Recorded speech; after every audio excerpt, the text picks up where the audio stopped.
Hello and welcome to our Monday afternoon live broadcast. We are joining you live on Facebook and YouTube simultaneously. So, welcome if you're joining us live this afternoon. If you can't make it live, it's never a problem. We always repost these videos on YouTube and Facebook after we complete our live broadcast. Always take a second, too, if you don't mind, to leave me a comment so that I know that you were here visiting. I do try to go back and visit the comments after we have gone live as well. And if you're joining us live, I always interact after we finish our broadcast with everyone who's here and welcome you and make sure that your questions or comments get addressed. Today we are going to talk about why we fail. And I have 5 reasons that I believe, and I'm going to draw off some of even my own past experiences of why we fail. And that hopefully you guys will be able to jump in on the conversation and add maybe some of your experiences or some of your revelations that you've had about failing as well. If you're new, please take a second to hit that subscribe button. And if you're joining us on Facebook, hit that like button. That way you'll be notified when we go live and or post new content. If you are new, welcome. We love having new, strong, determined women who are really after taking care of their own health and well-being as we start to go through this aging process. I have been helping women for the past 25 years really find and develop a nutrition plan and a fitness program that really helps them look and feel their best and live their most authentic life. For the past couple of years here in this community, we have been doing that through the practice of intermittent fasting and really developing a healthy relationship with our bodies, our minds, and what we're doing nutritionally and with our fitness. So, why is it that we fail? I know every time that I've thought I failed at something, and I go back and I think about what happened along the journey that made me feel that way. There have always been very specific things that led me to that point of feeling like I was failing. I'm going to share some of those with you today. So the first reason I feel like we fail, or we feel like we failed, is because of our own negative self-talk that we tend to kind of replay in our own head over and over again. And it's hard to break, trust me. I am naturally one of those people that's in my own head and can get into that negative self-doubt mode very easily. I consciously work at what dialogue is going through my own head. I purposely seek out positive mentors and people that I kind of stay in tune with, even if it's just a social media mentor that really keeps my head in a positive space. If you've been around here for a while, you know I am a huge fan of personal development.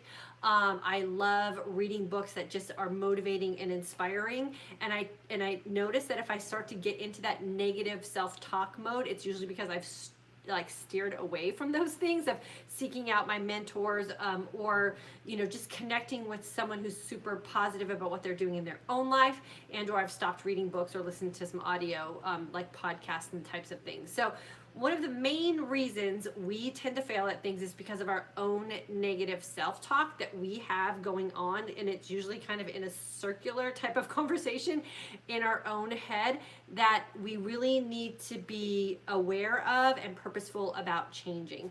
And I know for a lot of you here you're spiritually connected or connected very deeply in your religious beliefs, and that's another great way to kind of change that negative self-talk as well, is if you turn to whatever it is that your faith is or what you believe in spiritually and really hone in on that to drive some strength to get that negative self-talk out of your head. The second reason I believe that we feel like we fail at things is that we also believe what other people are saying either about us or about what it is that we want to embark on. And I'm a firm believer in the thought or the fact that I don't let anyone else that's outside of my people being Michael, number 1, my kids, 2 and 3, I don't let other people's opinions about me or what it is I want to do matter to me at all. Oftentimes people jump in to give their advice or their opinion without not having full knowledge of maybe the why it is you're trying to do something or wanting to do something, or they've put their own negative bias or personal experience into something, and they're bringing that into you and onto you, and that could sway something that you might have been feeling really positive and motivated about and turn that into something that's negative for you, and so you feel like you're going to fail at it because of someone else's previous experience. So we have to be really careful about who we're taking advice from and who we're listening to. And even a step further with the way social media is today, be careful about who you're following. If it's someone who's constantly a negative Nelly or constantly a downer about things or only has negative opinions about things, those things will sway you and make you feel like you're failing at something or could possibly fail at something before you've even started. And since we brought up social media, another big thing we want to be careful about outside influences and what other people are saying is we don't want to set ourselves up for failure watching other people's social media perfection. No one is perfect. And so when we set ourselves up or compare ourselves to others and we feel like we're constantly falling short, then we feel like we're failing. But we don't really have the full picture of what's going on in someone else's life, so that's really not a fair thing to do for ourselves, and we tend to cut ourselves short before we have an opportunity to actually be or feel successful. So listening to outside influences that are super negative, or putting yourself in a position where you feel negative about your own life because you're comparing yourself to strangers or social media, is also that way that you're going to surefire set yourself up for failure. The third area that I feel like we can be set up to fail at is that we believe that if we try something and we fall short of our goal, that that is a failure. And I truly believe, and this is what we really try to teach our kids also, is that never trying something is actually where the failure is. Trying something and falling short is actually successful because you at least tried something, and maybe your goal that you set was too big or was the wrong goal, and so maybe that's the reason why you fell short of something. But being afraid to try something is really where the failure lies, not so much that you've actually attempted something and you fell short. We should always consider those successes and definitely wins. I think, I don't know the authors. John Maxwell wrote a book, Falling Forward, right? Or Failing Forward. We want to fail forward. Those kind of failures are definitely the ones we want to strive for, because those are the areas that we start to grow. We get out of our comfort zone. We always learn a lesson in those things. But being afraid to try something because we're afraid we're going to fall short, that's where we automatically are at that failure point because we never ever even tried. So be careful about being too afraid to try things. That's that area where we're going to already set ourselves up for failure because we didn't even give it a go. And then the fourth area is we set ourselves up for failure before we even start. We set up all the rationale or excuses about why something is definitely not going to work for us before we ever give it a go. We hear a lot of that in this community here because of the fact that so many women have felt like they've failed at nutritional opportunities before. And so when we talk about intermittent fasting specifically, women are afraid to start because they've already rationalized in their head why this is not going to work for them. Before they even start, they've probably heard those outside influences. They probably have that negativity going on in their own head, and maybe they've tried it on their own and they came up short. So all of those other reasons that we just talked about also kind of seep into the area of us rationalizing why we're not going to be able to be successful at this before we even gave it a go. So we can set ourselves up for failure before we even try something because we can rationalize why it's not going to work for us before we even try.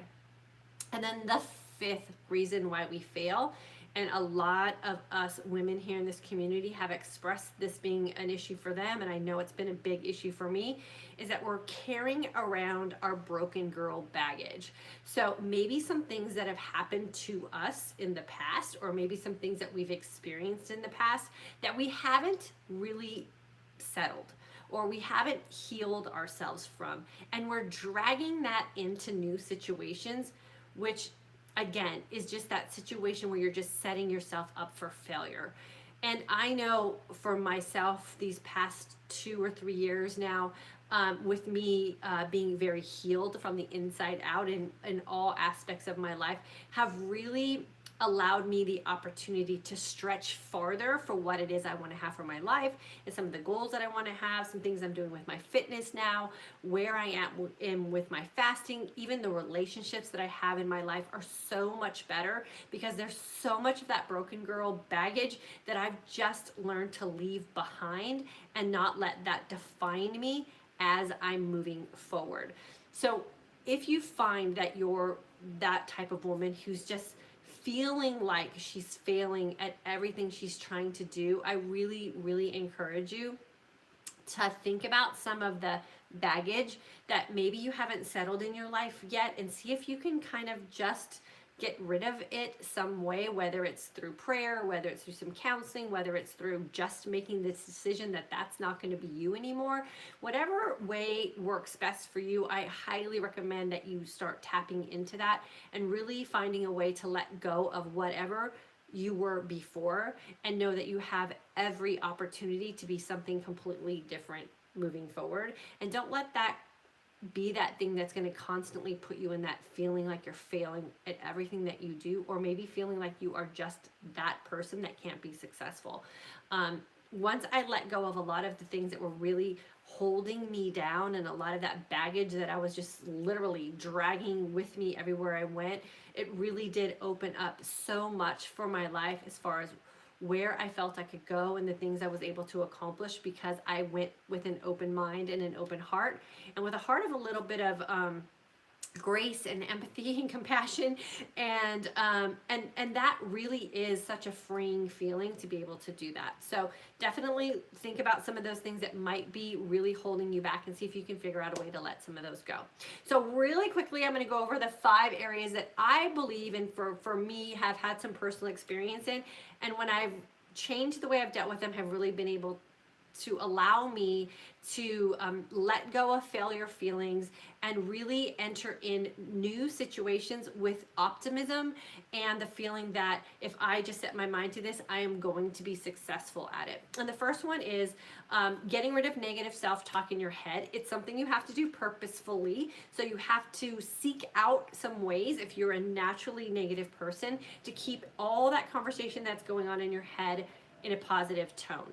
Audiobooks, personal development books, listening to upbeat music, making sure that the people that you're spending the most time with are positive people so that they can lift you up as well. And I always say that the best thing you can do about the negative self-talk in your own head is just lie to yourself for a while till you train yourself to be positive. So saying those positive affirmations, leaving positive affirmations around the house, whatever you got to do, keep your own head in a positive space. Number 2, we believe what other people are saying about us or what it is that we're trying to be successful at. Remember, the only person that should really influence your success is you and the absolute most important people in your life. That is it. Don't let other people's past experiences or feelings about something lead you or set you up for failure. Number 3, we believe that if we try something and we fall short, that is a failure. And that is just an absolute fallacy. Trying something is already putting you in a state of success. Remember that if you fall short of a goal, that could just mean that you set the wrong goal, but it doesn't mean that you failed. Failing is when you never ever attempt to even try, because you'll never know what the end result can be for yourself if you don't give it a go. And then number 4, we set ourselves up for failure before we even start by rationalizing why it is we're going to fail at something. And again, that is part of that bringing in that number 1, 2, and 3, and even a little bit of that number 5. We've got to make sure that when we set out to do something, that we're going to set ourselves up for success. Sometimes that takes doing a little bit of research. Sometimes that's changing our frame of mind. Sometimes that's asking for help. Whatever it is that you define the areas that you need to pull in to make you successful are for you. Make sure you do that work, get them set in place, and then set yourself up for success from the start. And then the last thing is getting rid of that broken girl baggage, or some of those things in our past that we don't feel really successful or maybe really good about, and learn how to let them go and develop a plan that you're not going to let that back in. Find what it is that's going to ground you and center you and make you feel grateful. Maybe a little bit of humility has to come in. I know all of those things were the things that I've really practiced over the last 3 years as I was healing not just my mental situations that I had going on in my life, but what I really unraveled or unveiled, I guess is the better word, was that I had to get rid of a lot of baggage in order for me to really be healthy in every aspect of my life. And I've said this several times here before in this community, that it doesn't matter if you have a banging body. If you're a hot mess in your head and you're a hot mess in your heart, you're a hot mess. And we really need to focus on making sure that we have a healthy inside, that our body is healthy, that we're functionally fit, that our mind is working in a positive way and focused on positive things, and that we have a healthy heart as well. And sometimes that means we have to work on some of those outside things also. So where does this all fit in with intermittent fasting? I have been able to do all of this through the practice of just focusing on how empowered I am in that state of fasting and that energized sense of calm, and knowing that I don't always have to be full of something to be successful, and I don't always have to be full of something to be satisfied. Really finding comfort in the state of hungry, where you can take the time to focus on your emotional status, your physical status, your mental status, and even your energy can really open up a lot of things that you never would have imagined would be opened up for you. And that's one of the biggest things that we focus on in our intermittent fasting for today's Aging Woman course, and that's the whole woman. It's okay if you get off your diabetic medication. That's our goal. We want you to be able to do that, and I think it'd be great if you can lose 20 pounds. But what I really hope for every woman who goes through our course, or every woman that's hanging out in this community, is that the whole you, that every aspect of your life is improved by what it is that we're doing with making ourselves just look and feel our best and live our most authentic life. So I am going to welcome everyone who's on today and answer any questions or elaborate on any comments that you guys might have. So YouTube, hang on for a second. I'm going to jump on here to Facebook really quick and answer the questions here, and welcome everyone here. And then YouTube, I'll jump on over to you as well. Let's see who jumped on first today. Diane, welcome from Pennsylvania. Barb, April course ready for May because I'm failing already. Girlfriend, you can't say that word. You can't ever say you're failing. You can say that you need a little help, or you need some practice, or you need a little bit more time and consistency under your belt. I will accept all of those things, but you are not failing at all. Trust me. You made it through the April course. And you're doing better than you were in March, and that's what we really want to focus on. Sharon from Texas, welcome, girlfriend. Sherry from New Mexico, hello. Shoshana, Liz Walker, Suzanne Douglas, Sam, I've been listening to your sessions over the last couple of months. She shares lots of beneficial info and support. You're each invited to join this productive health group. Oh, thank you so much for inviting your friends. I appreciate that. Amy from Oregon, welcome, girlfriend. Janet from Nevada. Jana, listening from the Phoenix Valley in your February and March courses, waiting for the next. Are you talking about the level 2 course, Jana? Hopefully. Jillian, when I tried to be perfect, I would be for 6 months and then I'd fall off the wagon. I gave up the perfectionism and I'm doing great. Yeah, so what we want to make sure when we're focusing on not failing is we also don't want to hone in on trying to be perfect. There's a fine balance between failing and perfectionism, and oftentimes if we're trying to be perfect, we are going to fail. So you definitely want to just be as authentic as you can every single day that you're living, and know that that you're just, there's no way we could ever be perfect. So we just want to do the best that we possibly can. Cheryl, hello. There's a book I picked up called I Hope I Screwed This Up. I am enjoying what I am reading so far. Amy, that sounds like a perfect book. Yeah, it probably teaches you how to deal with when those situations arise where you fall a little short. Barb, okay, change my mind as I listen in. I'm not failing. I just need to fine tune and not compare myself to you, Diane. Yeah, trust me, I am not perfect, you guys. I fall short all the time. And if you follow my Insta stories, that's where I really show probably the areas where I'm definitely not perfect. It's just the easiest place for me to do that. So make sure you're following us on Instagram as well. And I talked about on Saturday how Friday night we ate some frozen yogurt. And I am not a big dairy person, but we did find a frozen yogurt place that we actually like, and it doesn't usually make us feel bad. And I had frozen yogurt on Friday, and I woke up Saturday just completely like bloated. And I shared on Instagram how bloat is not fat. Bloat is just bloat, and water retention is just water retention. And I stayed the course. I worked out Saturday morning. I drank a ton of water. I fasted really well. I fasted almost all day Saturday, had dinner Saturday night, fasted all day Sunday, had dinner Sunday night, and I woke up this morning and the bloat is gone. So I didn't fail this weekend. I didn't beat myself up. I didn't get in my head all negative. I knew exactly what I needed to do to fix the problem. And this morning I woke up feeling fantastic. I did 2 workouts this morning in a fasted state and feel great. So so we definitely want to make sure that we are analyzing things in the correct way, so that you don't end up getting yourself in that negative place, because that negative place excuse me, ends up being this snowball effect that it starts to get out of control, and then it's too hard to pull yourself out. So you definitely want to make sure you don't get to that point. Kendra, hello girlfriend. Christine from March and April, love this lifestyle, awesome. Goldie, hello. Jacqueline, hello from Detroit. Ann, working on me becoming better in every way, work in progress. Awesome, that's the way to look at it too. And then Kara put my Instagram on there too if you guys want to follow me on Instagram. I do a lot of sharing with my feasting on Instagram as well. So if you want some feasting tips, that's the place to go.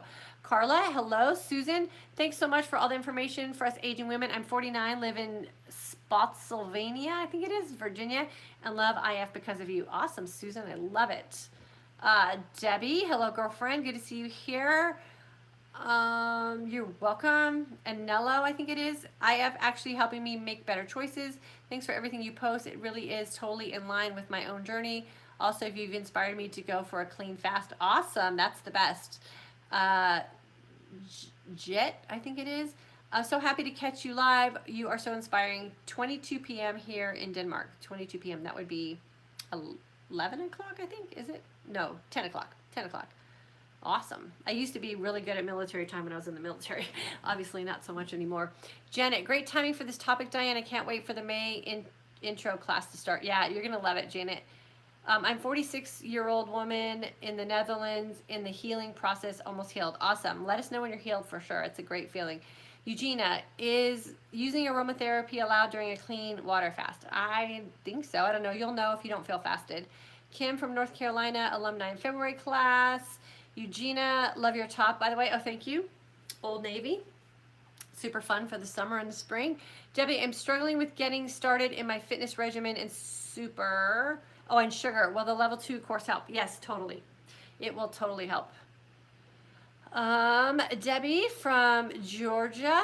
Awesome. Susan, thanks so much for the information. Question, how bad is the high carb, low fat diet with IF? I'm vegan and I'm eating more whole plant-based food. Okay, so vegetables are not so worrisome when you're trying to do intermittent fasting, but the higher carb, lower fat makes your fasting window almost miserable. So you really want to make sure that whenever you're taking in carbs, that they're conscious, is how I teach it. So conscious carbohydrates. You want to stay away from things like sugar, put your grains and your legumes and all that that you're putting in appropriate places where you have the opportunity to burn them off would be the best advice I could give you.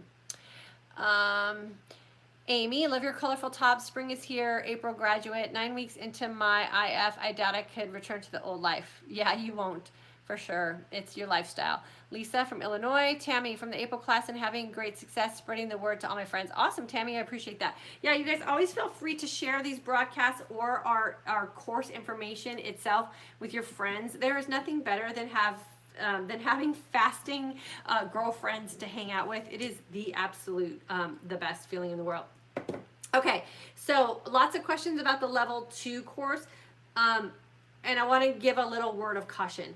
If you haven't taken our intermittent fasting for today's aging woman course, and our next one starts on May 5th, I highly, highly, highly recommend that you take the first course and go through it so you get the basics of fasting. What we're going to really dive into on the level 2 course is getting right into controlling those sugar things that we have going on and working out in a fasted state. We're going to play around with dirty fasting and clean fasting and how that feels on your body, and really train your body to be able to tap into your fat stores for a workout. So for instance, today I ate once yesterday because I was on a 1 meal a day trying to get rid of that bloat. I ate a really great bowl of vegetables with some salmon for dinner last night. Got up this morning.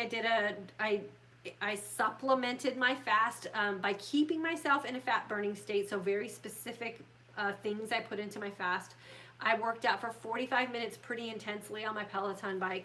Then I got the kids off to school. Then I walked the dog for about a couple miles. Then I came home and I ran a pretty hard 3 miles on my treadmill. All fasted, but dirty fasted. So I supplemented the process of ketosis in my body. And that's what we're really going to teach you guys, how to learn how to feel when you're working out, and help you get over the emotional and mental dependency that we have to feed our body in order to exercise. So I'm still fasted. It's now past 3 o'clock in the afternoon. I'm drinking my water. I'm definitely feeling hungry come on. And so as soon as we get off here, Michael and I are going to break our fast. But I've gone all day in a complete energized sense of calm and totally feel like I'm keto adaptive. I can feel the keto breath. I have tons of energy. I have total mental clarity. And I did a good hour and 15 minutes of pretty intense cardio and strength cardio today. So I'm going to teach you guys how to do the same thing, but you have to be healed first, because you have to understand where your food and how to put proper nutrition into your life and how to really manage your fasting and feasting before we can get to that next level. So if you're interested in all of that and you're interested in joining our next course, I personally invite you to jump in with us. We start on May 5th. So Cinco de Mayo. Don't worry, we don't do our first fast until Sunday, so you can still celebrate Cinco de Mayo if that's what you like to do. I know that's what we'll be doing at our house. And we'll teach you the basics so that you can definitely start implementing what it is that you want to do with your fitness and fasting as well. Let me see if there's any last minute comments or questions here on Facebook. Debbie from Pennsylvania. Thanks, Diana. I appreciate that. Tandy, greetings from San Francisco. We're eating at a great clean restaurant as I watch. Ooh, that sounds fantastic. Dawn, when you allow yourself to enjoy family traditions and have food that is not keto, do you get kicked out of ketosis? And if so, how do you recover from that and get back into ketosis? Dawn, if you've taken our course, then you would know how to do that. And if you're still confused, I would say go back and watch your course information. And if you haven't taken our course, I would highly recommend that you do, and I teach you how to do all of that, because for me, I have to live my most authentic life. And my birthday is on Wednesday, and you know for sure I'm going to be eating me some Mexican food and some chips and salsa and some guacamole, and I'm sure I'll have like a skinny margarita or something. So I don't get myself knocked out for very long anymore, and I can get myself back in, and I train you how to do that. Janet, coming in late to this, and I really wanted to hear all of it. Janet, just jump on in. It'll be recorded for you for sure. Jennifer, just hello. I was at work. Oh, awesome. Catch it later for sure. What is the transformation course about? Let's see. Tammy, from the April class and having great success spreading the word to all my friends. I already read that. Eugenia, hello. Debbie, what is the transformation course all about? You mean the transitional course? Maybe I said the wrong word. So the transitional course is when you finish our first course, but you need time and consistency. So we offer you a really steep discount to take the course over again. And the level 2 course, the fasting, feasting, and fitness, is the course that will be starting late May, and I'll teach you how to really take advantage of what it is that you want to do in your fitness while you're working on your fasting and feasting. And we do that very gradually through the course, working on what it is that you're coming off of with our intermittent fasting for today's aging woman class. So it's going to be a level 2 for those of you who really want to take advantage of working out fasted and what that can do for you as far as fat burning and really helping you to develop up some muscles. lean muscle in your body, and you're going to pick your own fitness. So I'm not going to teach you fitness at all. I'm going to give you some tips and tricks on how to get the best out of your fitness routine, but whatever it is that makes you feel most authentic is what you're going to do for your own fitness, and I'm going to just teach you and coach you along the way. So that is that. So 5/5 is our next class. We will keep registration open through, usually we keep it through Friday or early Saturday morning, so we would love to have you guys join us if you haven't joined us yet. The classes that we teach are in a class format. It's on a website, so you log in with your username and password. All new course content is available at 1 a.m. Central Standard Time. So every day you get a new lesson from me. The lessons range from 5 minutes to 15 minutes, just depending on what it is I'm teaching you for that day. And it's really self-paced. I do encourage that everyone stay up on the lessons, so that means you check in every day to your course, because each lesson builds on the next one. But it's really done at your own pace, and it's all on the internet. You don't even have to be part of Facebook if you're not part of Facebook. And then we have live Q&A sessions every Saturday. So super self-paced, really a self-discovery. I really teach you how to tap into your own signs and signals that your body's sending you and figure out nutrition for yourself.